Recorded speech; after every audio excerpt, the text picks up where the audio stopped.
Now, let's talk a little bit about, I think, some of the challenges of sexual market value with regards to feminism. Yeah, believe it or not, it's an old Gershwin song that first set me onto this. You know, your daddy's rich and your mama's good looking, and that was something that I remember listening to that as a kid. Sam Cooke does a wonderful version of it, and I'm thinking, like, that's a very interesting thought because we don't get any conversations about, you know, evolutionary sexual market value in particular because it doesn't serve the feminist narrative and so on.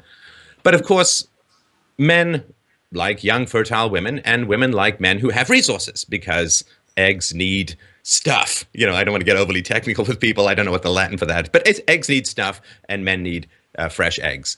And so the feminist narrative has been to, I would argue, squander for women your time of greatest sexual market value, and for and then try to get married and have children when your sexual market value is collapsing in your sort of mid to late 30s. And of course, this doesn't mean that women aren't attractive beyond that. We're just talking about the basic biology and the eggs and so on.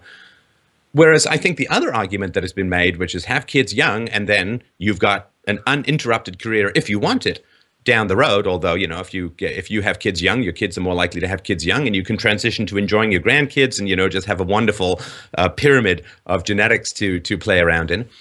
But it has sort of, I think, been frustrating for a lot of women because in the time of their prime sexual market value, you know, the world is at their feet and men will do their bidding and, you know, someone's always around to buy them drinks and ask them out.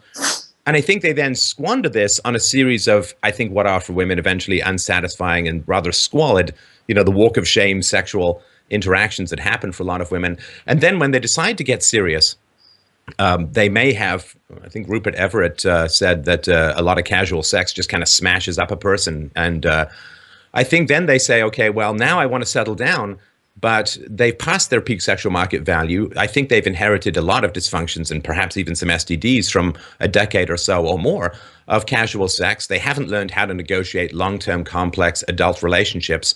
And suddenly now they want to bid in the stock market when the money is disappearing fast from their hands. And I think that is really not explained to women. And by the time that women hit that particular thing or that juncture in their lives, there's no rewind. And I think that is, very stressful for a lot of women. I don't know if I'm overgeneralizing here, but that's what I've seen. There's just so much that's wrong with the feminist narrative, isn't there? There's so much to uncover. You are 100% right, and I've written about it a great deal. And ironically, I was going to talk to the students at Williams College last fall and about this very thing, but was disinvited and got really set off. I think my disinvitation was sort of what set off. From that point on, we've still not stopped hearing about what's happening on college campuses and the disinvitations and the safe spaces and all that. Yeah, the people who hate you are just serving the cause in a different way by raising your profile. So they're still helping. They just don't know. I know that was big, actually. Yeah. But it's so important. I mean, I feel so strongly and passionate about giving the truth and the facts to young women. I believe that, of course, I agree with everything that you just said, and it's not even about agreeing, really. It is evolutionary biology. If you do the study, it's not even about what you and I think. You do the research, which we have, you'll see this is men still today want young, fertile women and attractive women, and women still need, still look for income potential or income, because that's the way it is. Going back to what you said about it wouldn't be that way if there were no children in the world, but since there are, and since most people want it, there you go. That changes the whole scene. It's fine to be equal prior to getting married, but once you decide to get married with kids, the whole game changes. So then that dating scene prior to doing that has to incorporate these desires that men and women have, and we can't do anything about them. We cannot undo human nature, Mother Nature. It's the way it is. So what's the best way to go about things? Work with it. Stop fighting it. Here's what you've got to work with. Your eggs are only fertile, or you're only fertile from, technically it's 18 to 38. You've got the beginning and the end kind of thing. And yeah, you'll hear about people who get pregnant at 40. Forget about it. That is not going to be your story. So just the odds are so against you. that your whole feminist narrative that you're being raised to believe is possible is going to be an incredible, huge, more than disappointment. It's going to ruin your life, quite frankly, because if you want children, you're literally not going to be able to have them. And this is, of course, happening all over the place, because the idea is that you shouldn't marry young, and you should wait. Now, and I'm not making an argument for marrying out of college. That's really not the point, the way it used to be. The point is, be realistic with all the changes that have happened in the last 40 years with women and how they're living their lives, and marry that with facts and biology and things that will never change. You can't do anything about it. You can't change the world. You can't have this brave new world that feminists envision. Work with what is real and what you want. And to do that, you need facts. And you're not going to get that from the feminist narrative. You're not going to get it from the culture, period, because they're going to not tell you to map out your life, for example, in such a way. Well, the way I did, for example, since from the time I was young, I knew that family would be the center of my life. I'm old and I'm 48. So I'm old enough to have passed what's going on with young women now and the way they think. I don't understand it.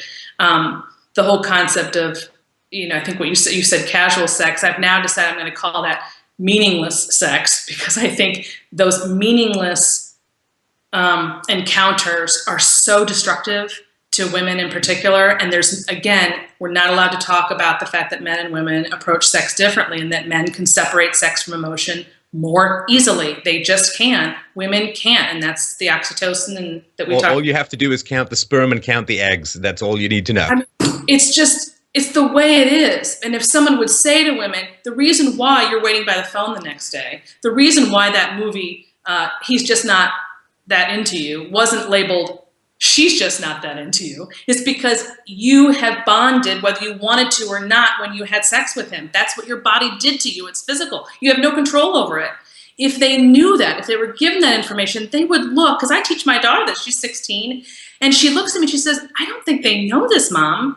If someone would tell them, that puts a whole different light on it, because it's not really political anymore. It's not really, are you a religious person, are you conservative, are you liberal, are you libertarian? It's biology, it's the way it is. And it's a whole different way to approach something that would, I think, change the outcome and change the thought process.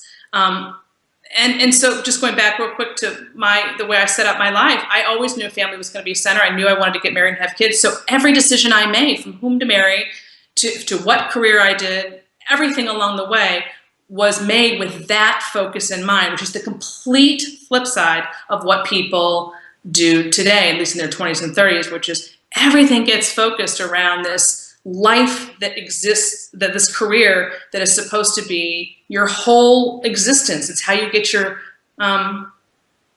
self-worth. It's how you identify yourself. It's how you live and breathe and think. It's just everything. And then you try to fit in men and babies around that, and it doesn't work that way.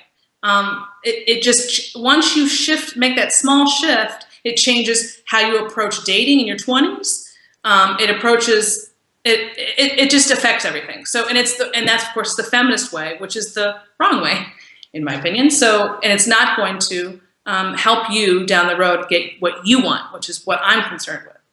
You show up late to the auction, all the good stuff is gone. This idea that you can just go find some magical person later on in life who's going to be perfect in every way and a good provider, and they're gone. The really good cars are sold very quickly, and all that's left are the lemons on blocks, and